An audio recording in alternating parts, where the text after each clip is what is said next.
Fight Mike here. Today we're going to be doing an in-depth breakdown on Holloway versus Poirier 3, which is taking place in New Orleans this weekend in the main event of UFC 318 for the BMF title.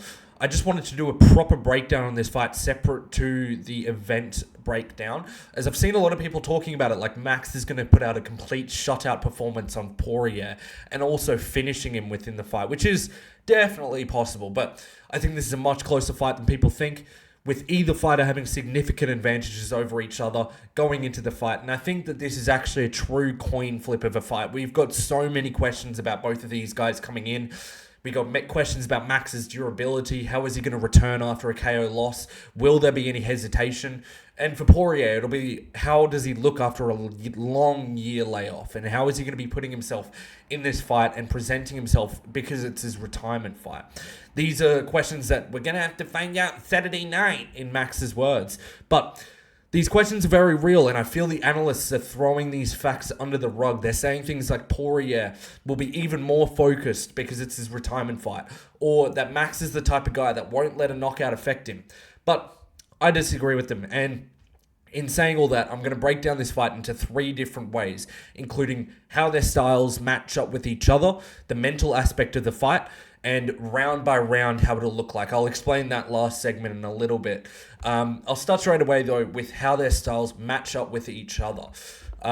Beginning with Poirier's general style, he's a southpaw boxer. Towards the beginning of his career, he would kick a lot more, but since his hip surgery, he's limited to a calf kick and a front kick and some boxing. But his most difficult striking tools are his jab, his stone wall guard, or some people call it a wing block guard. It's sort of like a variation of the Philly shell. His shoulder roll is very good. His shifting stances whilst throwing is very dangerous. Counter-punching, and his body shots in the clinch, which is a new weapon he's recently got. He's also got some really good defensive grappling and can jump on submissions once he hurts his opponents as well. Some of Poirier's weaknesses, though, include susceptibility to body shots due to his very high guard. He's sometimes very over-reliant on counter-punching, which can cause him to lose rounds or take some unnecessary damage, like in the first Hooker fight or in the Gaethje fight, the first Gaethje fight. And he also is quite ploddy with his footwork, which is definitely getting worse with age, and his kick defense has always been suspect. Doesn't check leg kicks, and he never X-blocks head kicks, so he's got a couple of weaknesses that can be exploited here.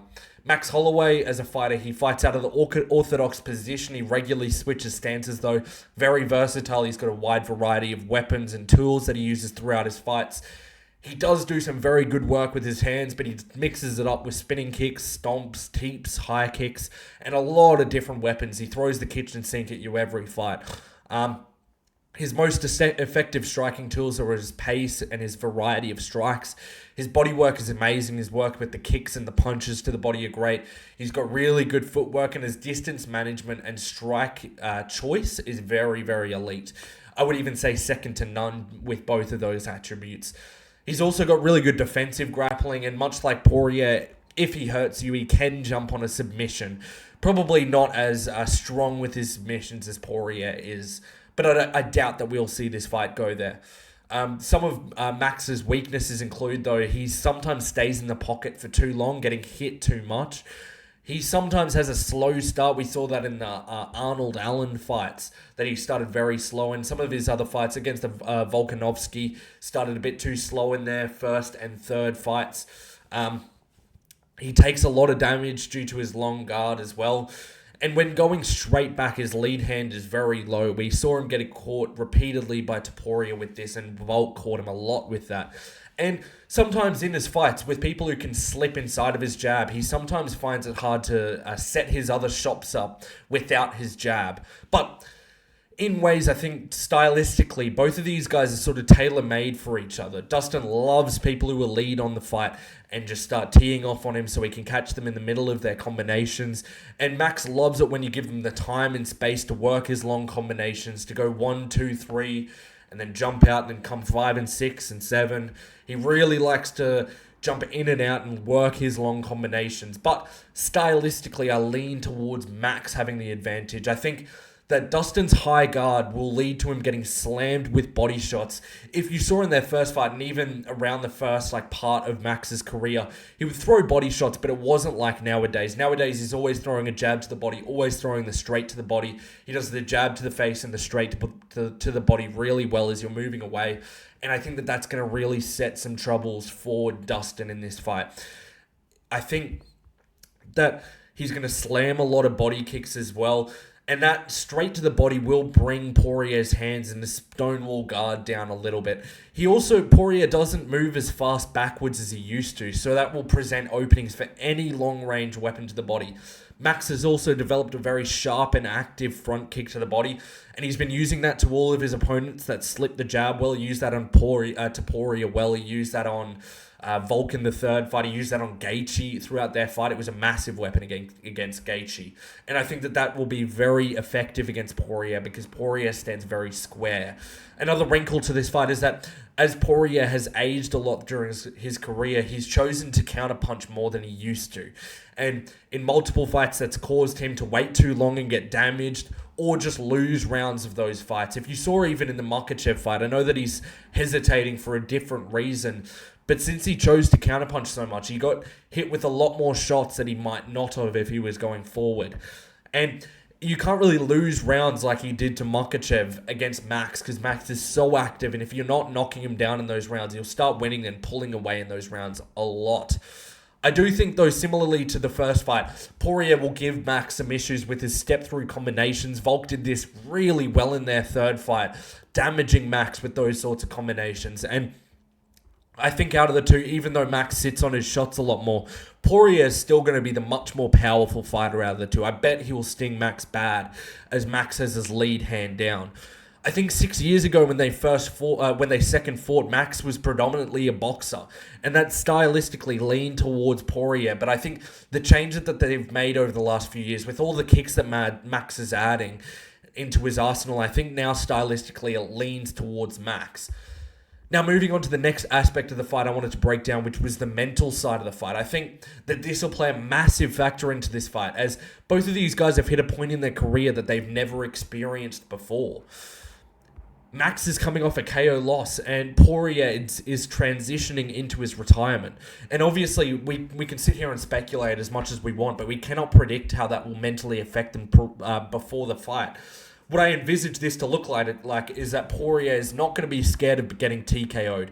And he also actively wants a war, so he's going to put himself out of position to have one. He also has been repeatedly saying he doesn't care if he goes out on a shield. I think Holloway's mindset is going to be the complete opposite. He's going to be coming off his first KO loss. And even if he's the BMF of the UFC and he's one of the grittiest fighters we've ever had, I think that he's going to try and stay safe towards the beginning of this fight. I don't think that he's going to engage with the war that Poirier will try and force. I could also see hesitant Max, a Max that is scared of pulling the trigger, or scared of getting KO'd. And I think that in saying all of this, the mental advantage will land on Poirier, even though he's got so much pressure on him due to his retirement fight. Max Holloway's got to come back from a knockout, and we know that some of these guys from a knockout, they come back and they're never the same. You look at a Chuck Liddell once he first got knocked out. Once his button was pressed, he was repeatedly getting knocked out time after time. And even though I think Poirier will want to brawl more than usual, and that could very well hurt him, I think that getting a Max who is more hesitant will hurt Max more. It'll be sort of like Volkan the Poirier fight, where Max may not fight his usual fight. And we see this time and time again. If you don't do what got you to the dance, you can very easily get finished in the game. Moving on to the last piece of the fight, though. Before that. So I definitely give Poirier the mental advantage on this one, 100%. But moving on to the last piece of the fight that I wanted to break down is how that each fighter is going to respond in the rounds due to the conditions they have coming into the fight and all of their past experience. So when I was talking round by round, I sort of mean like historically, what do they look like in the rounds? Does their durability dip? Do they get stronger? Do they learn your capabilities and learn your style as the fight goes on and adjust towards it? And that's sort of what this part of the breakdown will be. It's also, I know you can make a lot of assumptions coming into the circumstances in the fight and how they will perform in the rounds. And I think that you sort of have to if you're breaking down one of these sorts of fights, one of these fights that are very close. But if we're jumping straight into it, I think if we're looking at it round by round, you have to look at the first 2 rounds as a segment, round 3 and 4 as a segment, and round 5 as its own sort of segment here. I think in the first round of their fight, Poirier is going to be the faster and fresher fighter. I think he's going to be landing more, but maybe slightly inaccurately. He's been out of the cage since UFC 302, so we're going to see some ring rust here. And in strikers, the ring rust comes in the form of worse timing, and their accuracy is a lot worse. So I expect him to be throwing a lot because it's his retirement fight and he wants to throw down, but I think he's going to be a bit less accurate, maybe throwing a bit more haymakers that are just missing the mark. But I think in the first round, Max is going to be quite cautious. He's just been knocked out, so his output's going to be lower. He's going to be focusing on the investment shots, like his teeps to the body, his jabs and straights to the body, and his stomps and low kicks. Those are the sort of strikes that Max is going to throw in that first round to sort of get the investment and take the power off of Poirier. I could also see him going for some clinch in that first round, just sort of change the fight up a bit, wear into the fight and make himself feel a little bit more comfortable, because even though he's been saying, and all the analysts have been saying, that the knockout won't affect him, I promise you it will 100% affect him in this fight. It affects every fighter when they come back from being knocked out. I think that Max will also remember that he sustained a lot of damage in those first 2 rounds of their last fight. So he's going to be more defensively responsible and try to avoid the war that Poirier is going to press on him. Round 2, I think it'll be much of the same of the first round, but both of these guys will start getting a little bit more accurate, a little bit more active. Poirier's timing is going to get a little bit better. Max will start to unload on the combinations. I think that you'll expect that to be a swing round. I think it'll be razor close. You'll either value the bigger shots from Poirier or the volume from Max. I don't think either fighter is going to get significantly damaged in this fight. In this round, apart from maybe some more investment shots to the legs and to the body of Poirier. So I definitely think this will be a swing round.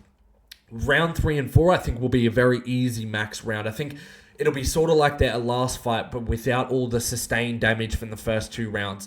Max will be a bit more confident in his chin. The investment in the first 2 rounds will start to help him as Poirier slows down and gets a little bit more tired.